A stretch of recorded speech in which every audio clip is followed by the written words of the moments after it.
Alright, Fast KRT here, guys. Welcome back to part 4 of our deadbolt build. Today what we're going to be working on is what I think is probably the weakest part of this whole thing, and that has got to be this. The whole front end.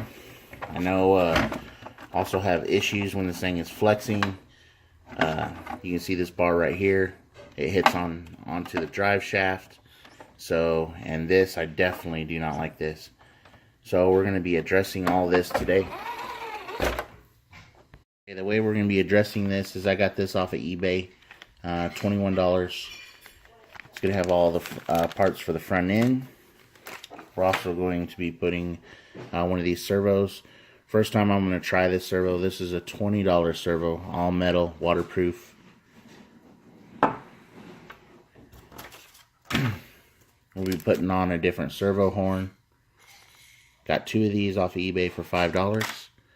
And then also in the pack that Axial sends us, we're going to be changing this to a 4-link. So you're going to need this part tree right here.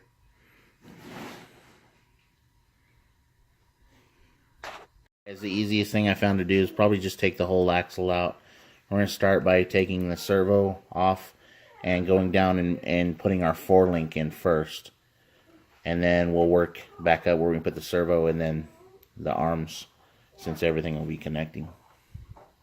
Okay guys, what we did is we took this off of the back and we put the 4-link one on first, and then we'll put the servo holder back on top of this, but instead of 3 holes, it's only going to be 2 holes. So if you guys get lost, all you got to do is look at your back axle. It's going to be the exact same. You will have to get these 2 screws, and you'll have to have this screw here. Alright guys, next step is I went ahead and put the servo back on, and then I'm working on the links. So you'll need these links. All I'm doing is I'm taking the little bushing out from the inside of these and installing it onto our arms here. Next we're going to be putting on the steering knuckles. I suggest you can just take off one side at a time and put it back together exactly the same. One thing you're going to have to do is you're going to have to use the old bearings in the new kit. Guys, after we installed the knuckles, then we went ahead and put the tie bars in.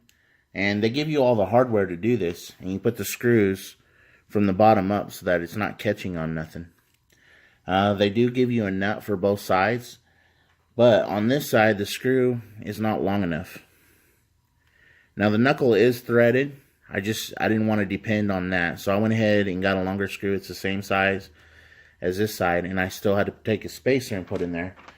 And I just used a spacer because we're getting rid of this 3-link from underneath. It had a spacer here. So we just took it and moved it here. Okay guys, so we got it put back together. And one thing I noticed right here is with this servo, there's no clearance with this bar.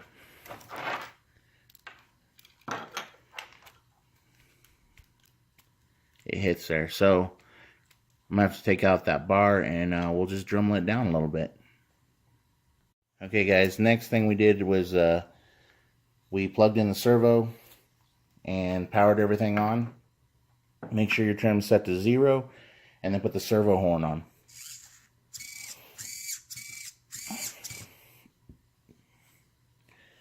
And we got the clearance. Had to take quite a bit out of there, but we got full function.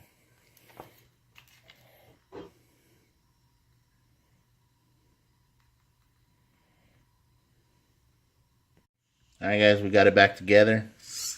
It's looking good.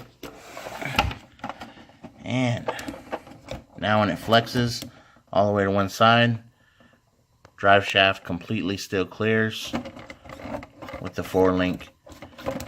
So we've totally upgraded the front end. As always guys, like, comment, and subscribe.